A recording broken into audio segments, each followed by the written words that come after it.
Hello everyone. Welcome to my channel. Please subscribe and keep watching more details. Golden Bachelor. Mel enters fantasy suite with one woman in final episode before finale, definitely off camera. Mel Owens explored intimacy with one woman in the fantasy suites on the November 5th episode of The Golden Bachelor, but it is unclear if the other finalists decided to spend the night with him. With just 1 week until the finale, when Mel will possibly propose to either Peg or Cindy, he admitted he was still working it out in my head and my heart. The Golden Bachelor airs Wednesdays at 9 p.m. Eastern Time on ABC and can be streamed the next day on Hulu. Mel Owens is broaching a new layer of intimacy in this week's episode of The Golden Bachelor.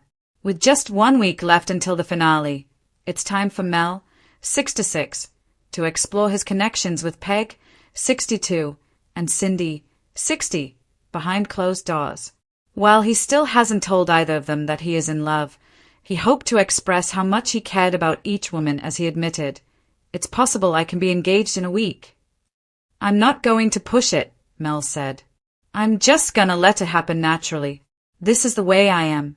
Love is not a word I use often. It's heavy and loaded, and it has tons of meaning, and it can be misinterpreted.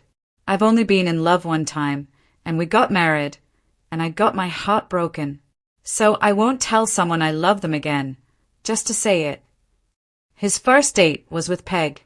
The pair kicked off the day exploring the mountains of Antigua before sharing some champagne at an overlook above the ocean. While Peg said she always enjoys her time with Mel, she was doubting whether he was emotionally available when he continually deflected from her questions about his feelings. "I want him to be vulnerable and to be open and to be honest before I go to the fantasy suites," she explained.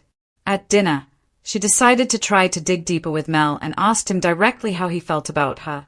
"It's almost too good to be true, honest," he replied. "Because I love being around you, and I love the way you talk to me and what you make me feel. Of course, you're beautiful, and I like your energy and your spirit.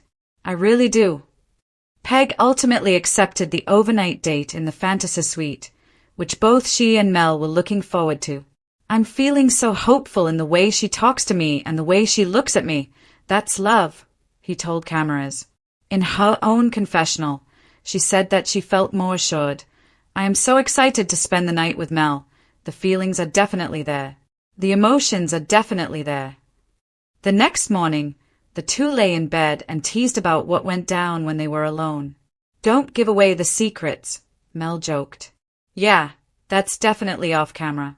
But it was good, though."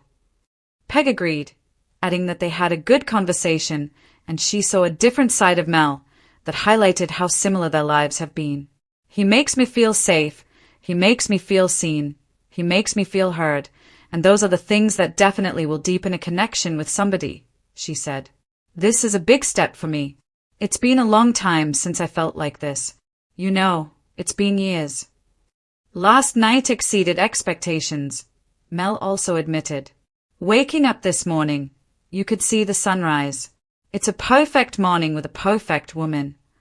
His next date was with Cindy and included swimming with stingrays and enjoying some time on a boat. Going into the date, however, she was nervous about the status of her relationship with Mel. "I haven't seen him since hometowns, where I've told him that I'm falling for him," she said.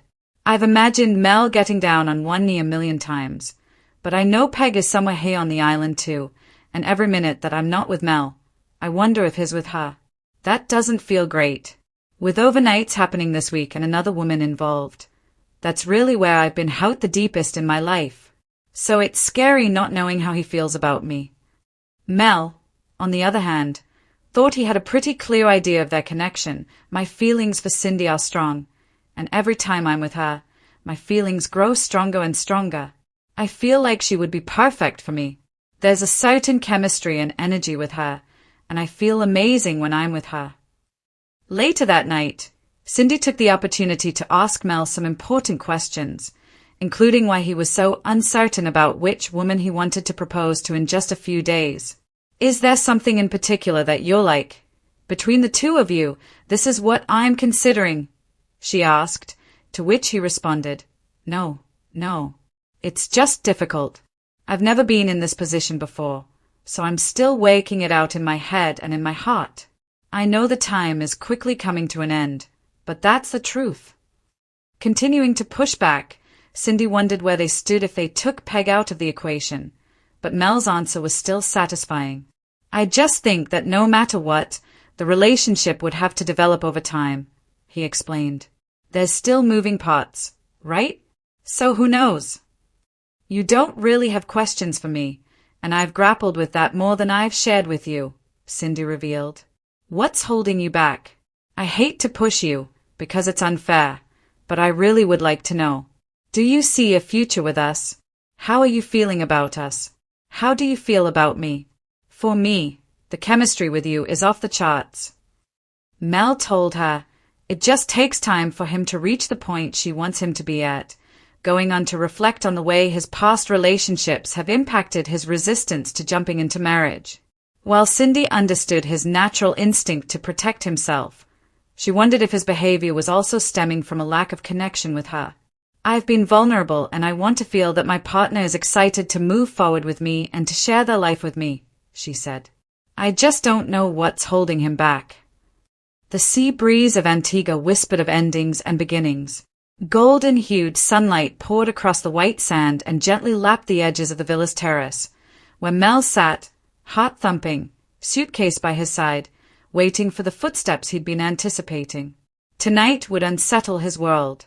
Tonight would clarify, or perhaps confound, everything.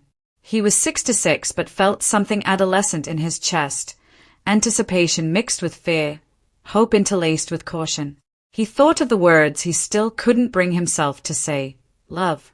He reminded himself he wouldn't utter them unless they meant exactly that. On the terrace, the warm air scent of sea salt and hibiscus reminded him of past summers, of promise and risk. He exhaled. He glanced at the Infinity Edge pool, its surface reflecting pink and orange dusk. And then she arrived. She moved in quietly, with a smile that didn't announce itself but settled in his consciousness. He stood, offered a gentle hug, and she responded, their greeting a tether between two people both hopeful and guarded. Beautiful evening, he said. She nodded, looked out to the water. It is, she replied softly. They walked along the terrace edge. He asked about her flight, the way her hair caught the wind. She laughed, and the sound made something inside him ease for a moment. They sat for a drink on the cushions under lantern glow. He asked about the journey here. She told about her life, her reserves of patience, her belief in second chances. Mel listened with attention, something he felt he'd been practicing all season, but only tonight believed might be authentic.